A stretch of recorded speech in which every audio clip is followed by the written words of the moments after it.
कहानी कुछ ऐसे सर्वाइवर्स की है जो रेगिस्तान के बीचों बीच फंस जाते हैं। वो चाहे भी तो यहाँ से नहीं निकल सकते और ना ही उन तक कोई मदद पहुँच सकती है। ईस्ट एशिया का ये सबसे बड़ा रेगिस्तान है। यहाँ पर एक कंपनी आई होती है जो यहाँ पर तेल निकालना चाहती थी, लेकिन उनकी इन्फॉर्मेशन गलत होती है। यहाँ पर कोई तेल नहीं होता और अब ये सब के सब वापस जा रहे हैं। इन सब को वापस ले जाने के लिए यहाँ पर एक प्लेन भेजा गया है जिसके पायलट का नाम फ्रैंक होता है। उनके साथ उनका को पायलट भी होता है। ये दोनों के दोनों यहाँ पर जितना भी सामान है और जितने भी एम्प्लॉयज हैं उन सब को लेकर यहाँ से बीजिंग जाएंगे।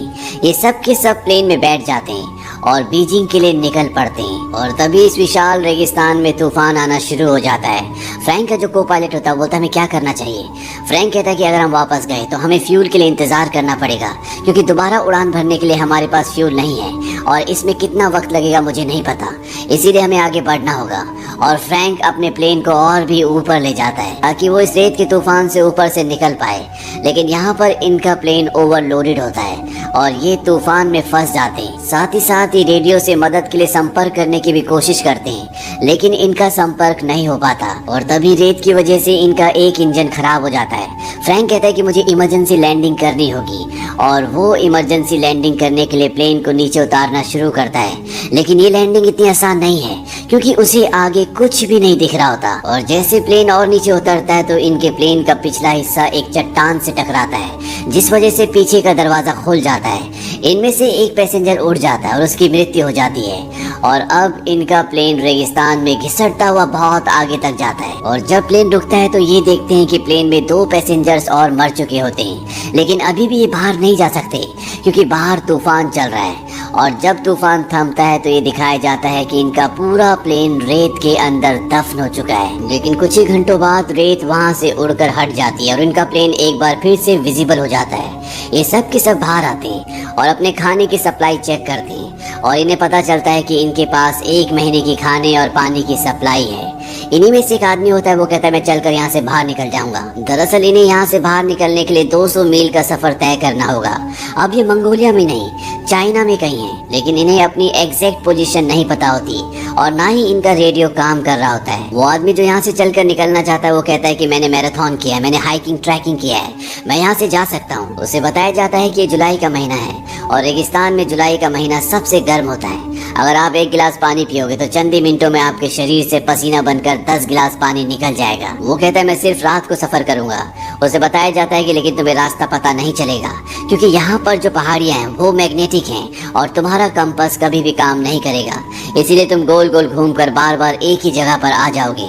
और उसको समझ में आ जाता है कि वो यहाँ से इस वक्त अकेला नहीं निकल सकता। अब उसी रात को जब इस सब के सब प्लेन के अंदर सो रहे होते हैं तो बाहर तूफान चल रहा होता है और तभी इनमें से एक आदमी जिसका नाम डेविस होता है वो बाहर टॉयलेट करने के लिए जाता है और जब वो वापस आ रहा होता है तो उसका पैर पत्थर से टकराता है, जिसकी वजह से वो रेत से लुढ़कता हुआ नीचे की ओर चला जाता है। तूफान में उसे चारों तरफ कुछ भी नहीं दिखता और वो रास्ता भटक जाता है। हालांकि वो मदद के लिए चिल्लाता भी है, लेकिन कोई भी उसकी आवाज नहीं सुन पाता।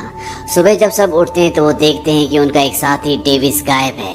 उसे चारों तरफ ढूंढने की कोशिश करते हैं, लेकिन उसका कुछ भी पता नहीं चलता क्योंकि वो रेत में दफन हो चुका होता है। और इस बात से सब परेशान होते हैं, इसीलिए इनमें जो लेडी होती है वो पायलट फ्रैंक के पास जाती है और वो फ्रैंक से पूछती है कि कोई हमें यहाँ पर बचाने के लिए आएगा, इसके कितने % चांसेस हैं। फ्रैंक कहता है कि 5%, लेकिन हम यहाँ से निकल नहीं सकते क्योंकि हम रेगिस्तान के बीचों बीच हैं। हमारे पास पानी और खाना बहुत कम है और इतने कम खाने और पानी के साथ अगर हमने चलना शुरू किया तो ये सब का सब 2 दिन में खत्म हो जाएगा और हम में से कोई भी नहीं बचेगा। हालांकि इस बात के चांसेस बहुत कम है कि कोई हमें यहाँ पर ढूंढने के लिए आएगा, लेकिन मैं ऑप्टिमिस्टिक हूँ, इसीलिए मैं यहाँ पर इंतजार करना प्रेफर करूंगा। वहीं बाहर जो लोग होते हैं धीरे धीरे उनकी उम्मीदें टूटना शुरू हो जाती है कि कोई उन्हें यहाँ पर लेने के लिए आएगा। इसीलिए इनमें से 2 लोग यहाँ से जाने का फैसला करते हैं और साथ ही वो अपने कुछ पानी भी ले जा रहे होते हैं। तभी फ्रैंक उन्हें कहता है कि यहाँ से पानी कोई नहीं ले जाएगा और पानी की वजह से इनके बीच में हाथापाई होना शुरू हो जाती है, जिस वजह से पानी गिर जाता है। यहाँ पर एक आदमी होता है जिसका नाम एलियट होता है, वो इनके पास आता है। वो कहता है कि मेरे पास एक आइडिया है जिससे हम सब की जान बच सकती है। मैं कई दिनों से इस प्लेन को ऑब्जर्व कर रहा हूँ और हम इस प्लेन को रिबिल्ड करके एक दूसरा प्लेन बना सकते हैं। फ्रैंक उससे पूछता है कि तुम प्लेन के बारे में क्या जानते हो। एलियट कहता है कि मैं प्लेन डिजाइन किया करता था। दरअसल एलियट के बारे में कोई भी ज्यादा नहीं जानता क्योंकि वो उस कंपनी के साथ काम नहीं करता था जो मंगोलिया में तेल निकाल रही थी। वो एक दिन वहाँ पर आया और उसके बाद से पिछले 2 सालों से वो उन्हीं के साथ था। यहाँ पर एलियट के बारे में जानने के बाद सब शॉक्ड होते हैं, लेकिन साथ ही साथ अब उनके अंदर एक उम्मीद भी है और वो सब तैयार हो जाते हैं कि वो इस प्लेन को रिबिल्ड करेंगे। लेकिन फ्रैंक उनकी बातों से सहमत नहीं होता। वो कहता है ऐसा नहीं हो सकता और वो इसके लिए साफ साफ मना कर देता है। और अगली सुबह इन्हीं में से एक और जिसका नाम जेम्स होता है वो यहाँ से निकल जाता है। यहाँ पर जो लेडी होती है वो उसे ढूंढने के लिए जा रही होती है। फ्रैंक उसे रोकता है, वो कहता है कि मैं जाऊंगा और फ्रैंक उसे ढूंढने के लिए निकल पड़ता है। वो उन पहाड़ियों तक पहुंच जाता है जहाँ पर इनकी प्लेन का पिछला हिस्सा टकराया था और प्लेन से एक आदमी गिर गया था। उस आदमी की डेड बॉडी वहाँ पर अभी भी होती है पर उसके शरीर पर उसके कपड़े नहीं होते और वहाँ पर कुछ गोलियों के कवर भी होते हैं। ये देखकर फ्रैंक पूरी तरह से हैरान होता है और तभी वहाँ पर जेम्स आता है। जेम्स कहता है कि हमसे पहले भी यहाँ पर कोई आ चुका है। मैं यहाँ पर अपनी घड़ी लेने के लिए आया था जो मैं इस आदमी से पोकर में हार गया था, पर अब इसके हाथ में वो घड़ी नहीं है। इसीलिए समझ जाते हैं कि यहाँ पर रेगिस्तान के स्मगलर्स आए थे जो इनके साथी के हाथ से घड़ी ले गए। साथ ही साथ यहाँ पर गोलियों के कवर्स भी होते हैं क्योंकि उन लुटेरों ने इनके साथी के शरीर पर गोलियां चलाकर अपनी निशानेबाजी की प्रैक्टिस की होती है। फ्रैंक जेम्स से वापस चलने के लिए कहता है लेकिन जेम्स मना कर देता है। वो कहता है कि तुम दोबारा प्लेन क्यों नहीं बनाना चाहते। फ्रैंक कहता है क्योंकि मैं उन्हें झूठी उम्मीद नहीं देना चाहता, ऐसा कुछ नहीं होने वाला। जेम्स कहता है कि इस दुनिया में हर एक इंसान प्यार चाहता है और अगर हम किसी को प्यार नहीं दे सकते तो हमें उसे उम्मीद देनी चाहिए और अगर हम उसे उम्मीद भी नहीं दे सकते तो उसे वो करने देना चाहिए जो करना चाहता है। जेम्स की बातें सुनने के बाद फ्रैंक इन लोगों का प्लेन बनाने में साथ देने के लिए राजी हो जाता है, बावजूद इसके कि उसे पूरा यकीन है कि प्लेन नहीं बन सकता।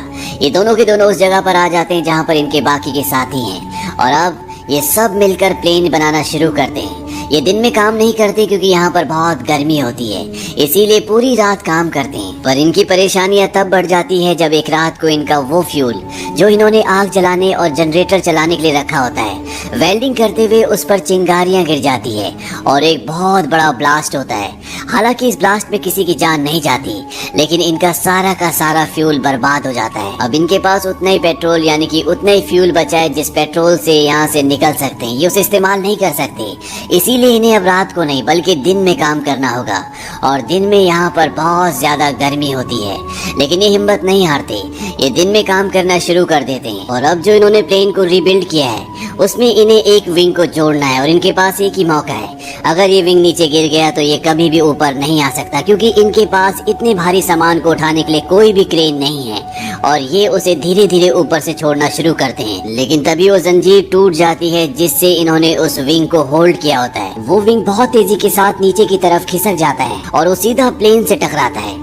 इस बात से सब हताश हो जाते हैं। प्लेन के अंदर पहले से इनका एक साथी होता है जिसे उस विंग को एक बोल्ट से जोड़ना है और तभी वो बाहर आता है। वो कहता है कि मैंने कर दिया। दरअसल जंजीर टूटने के बाद विंग जब फिसल कर नीचे प्लेन की तरफ गया था तो वो एग्जैक्ट उसी पोजीशन पर गया था जहां पर उसे जाना था और इस विंग के जुड़ने के बाद इनके प्लेन का पूरा ढांचा तैयार हो चुका है और सबको अब उम्मीद है कि ये यहाँ से फ्लाई करके निकल जाएंगे। इसीलिए नाचना शुरू कर देते हैं, एंजॉय करना शुरू कर देते हैं। साथ ही साथ ये रेत भी हटा रहे होते हैं ताकि एक ट्रैक तैयार कर सके और यहाँ से उड़ सके। लेकिन ये सब इतना आसान नहीं है। एक दिन यहाँ पर इलेक्ट्रिक तूफान भी आ जाता है जिसमें बहुत सारी बिजलियां गिरना शुरू हो जाती हैं और इनका जो प्लेन का विंग है उसके अंदर पेट्रोल है, इसीलिए सब वहाँ से भागकर उससे दूर हो जाते हैं। लेकिन एलियट वहाँ से नहीं जाता क्योंकि वो किसी भी कीमत पर इस प्लेन को नहीं खोना चाहता और जब उसके ऊपर बिजली गिरने वाली होती है तभी फ्रैंक उसे पकड़कर वहाँ से कूद जाता है जिस वजह से उसकी जान बच जाती है क्योंकि अगर एलियट को कुछ हो गया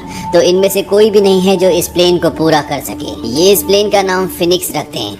फिनिक्स दरअसल इजिप्शियन माइथोलॉजी के हिसाब से रेगिस्तान का एक ऐसा पक्षी है जिसे बहुत ही शक्तिशाली माना जाता है। लेकिन इन्हें अभी भी फिनिक्स पर यानी कि अपने प्लेन पर बहुत काम करना है। धीरे धीरे इनका पानी भी खत्म हो रहा है और एक रात को ये रेत की चट्टान से देखते हैं कि इनसे काफी दूर कुछ लोग हैं जो टेंट लगाकर वहाँ पर सो रहे हैं। दरअसल ये सब स्मगलर्स होते हैं, हथियारों के सप्लायर होते हैं जो ऐसे बिहड़ रेगिस्तान के रास्तों से हथियारों की सप्लाई एक देश से दूसरे देश में करते हैं। फ्रैंक कहता है कि हमें उनसे पानी की मदद मांगनी चाहिए।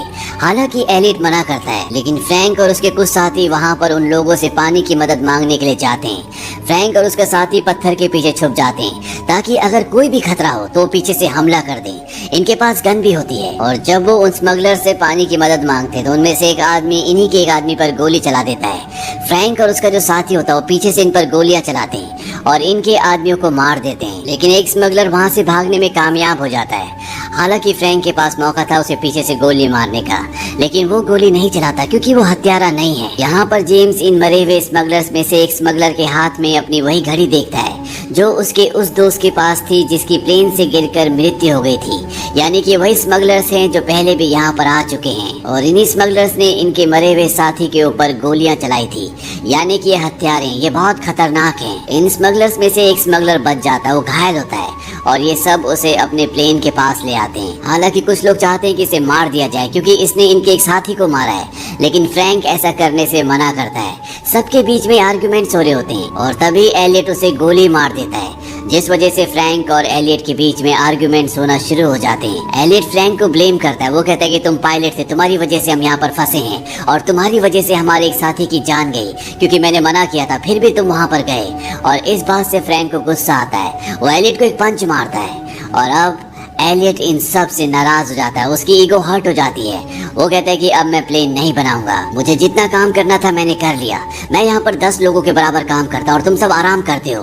कैली यहाँ पर उसके पास आती है और वो उसे कहते हैं कि तुम्हारे बिना हम इस प्लेन को नहीं बना सकते, हमें तुम्हारी जरूरत है। वो कहता है कि अगर सब मुझसे रिक्वेस्ट करेंगे तभी मैं इस प्लेन को बनाऊंगा और सबको उससे रिक्वेस्ट करनी पड़ती है, यहाँ तक कि फ्रैंक को भी। फ्रैंक कहता है कि तुम यहाँ के बॉस हो, प्लीज इस काम को खत्म करो। एलियट मान जाता है और एक बार फिर से सब के सब प्लेन के काम को खत्म करने में जुट जाते हैं। एक दिन ये दूरबीन से देखते हैं कि जो स्मगलर यहाँ से भाग गया था वो अब अपने साथियों के साथ यहाँ पर पहुँच चुका है, पर वो लोग आगे नहीं बढ़ रहे होते क्योंकि वो जानते हैं कि इनके पास हथियार हैं। दरअसल स्मगलर्स के जो हथियार थे अब वो इन्हीं के पास हैं, लेकिन स्मगलर्स को ये पता है कि इनका पीने का पानी और खाना बहुत जल्दी खत्म हो जाएगा और जब ये पूरी तरह से कमजोर हो जाएंगे तब वो इन पर हमला करेंगे। वहीं ये अब और भी जोरों शोरों से अपना काम करना शुरू कर देते हैं और इनका काम खत्म हो जाता है। और तभी फ्रैंक को एक मैगजीन मिलती है, इसमें कई सारे प्लेन्स के मॉडल होते हैं और इन्हीं मॉडल्स को देखकर एलियट ने इस प्लेन का मॉडल बनाया होता है। और यहाँ पर सबको ये पता चलता है कि एलियट जो प्लेन्स बनाता था दरअसल वो बच्चों के प्लेन थे, वो छोटे छोटे मॉडल्स बनाया करता था। हालांकि वो उड़ने वाले हुआ करते थे, लेकिन आज तक कभी भी उसने एक बड़ा प्लेन नहीं बनाया। इस बात से सबको गुस्सा आ जाता है, खास तौर पर इयान को, और वो एलियट के सिर पर गन तान देता है। वो कहता है कि इतने हफ्तों से तुम हमें बेवकूफ बना रहे हो, ये प्लेन कभी नहीं उड़ने वाला क्योंकि तुमने आज से पहले कभी भी उड़ने वाला इतना बड़ा प्लेन नहीं बनाया। लेकिन एलियट को पूरा विश्वास है, वो कहता है कि ये प्लेन उड़ेगा। हालांकि हम छोटे प्लेन्स बनाया करते थे लेकिन वो रिमोट कंट्रोल वाले हुआ करते थे, उनमें बैलेंस की ज्यादा जरूरत होती है।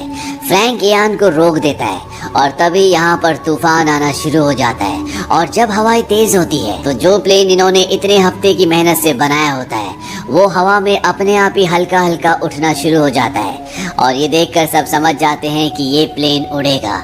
उनके दिल में जो उम्मीद खत्म हो चुकी थी एक बार फिर से जाग उठती है। लेकिन ये रेगिस्तान का तूफान होता है जिस वजह से प्लेन पूरी तरह से रेत में ढक जाता है। तूफान खत्म होने के बाद सब के सब हताश होते हैं क्योंकि इन्हें अभी भी यकीन नहीं है कि ये प्लेन इन सब को लेकर यहाँ से उड़ सकता है। लेकिन फ्रैंक कहता है कि हम सब ने इसे मेहनत से बनाया है और इसे हम उड़ाकर यहाँ से ले जाएंगे। ये सब के सब प्लेन को रेत से निकालते हैं और खींचते हुए उस जगह तक ले जाते हैं जहाँ पर रेत नहीं होती और प्लेन को स्टार्ट करते हैं। प्लेन स्टार्ट होता है लेकिन अगले पल वो बंद हो जाता है। ये कई बार ट्राई करते हैं और फाइनली इनका प्लेन स्टार्ट हो जाता है। प्लेन की इंजन की आवाज सुनकर जो स्मगलर्स होते हैं वो इनकी तरफ बढ़ना शुरू कर देते हैं। वो घोड़ों पर अपनी गन्स लेकर इन्हें मारने के लिए इनकी तरफ आ रहे हैं। ये सब के सब प्लेन के ऊपर चढ़ जाते हैं और विंग्स के साथ लटक जाते हैं। दरअसल इनके प्लेन का डिजाइन ऐसा होता है कि उसके अंदर बैठने के लिए किसी के लिए कोई जगह नहीं होती। इन्होंने एक बहुत बड़े हवाई जहाज से एक छोटा सा प्लेन बनाया है और अब इनका प्लेन रनवे पर आगे बढ़ना शुरू होता है। पीछे से वो स्मगलर्स लगातार इन पर गोलियां चला रहे होते हैं लेकिन इनमें से किसी को भी गोली नहीं लगती और तभी इनका रनवे खत्म हो जाता है और इनका प्लेन एक गहरी खाई में गिर जाता है। स्मगलर्स को लगता है कि ये सब मारे गए, लेकिन अगले पल इनका फिनिक्स उसी खाई से ऊपर उड़ता है और वो आसमान में उड़ना शुरू कर देता है। ये सब के सब इससे बहुत खुश हो जाते हैं क्योंकि इतने हफ्तों से जो इन्होंने मेहनत की थी वो मेहनत इनकी कामयाब हो चुकी है और इस तरह से सब मौत को मात देकर इस रेगिस्तान से जहाँ से निकलना नामुमकिन है यहाँ से निकल जाते हैं। और अंत में हमें इन सब की फोटोज दिखाई जाती है।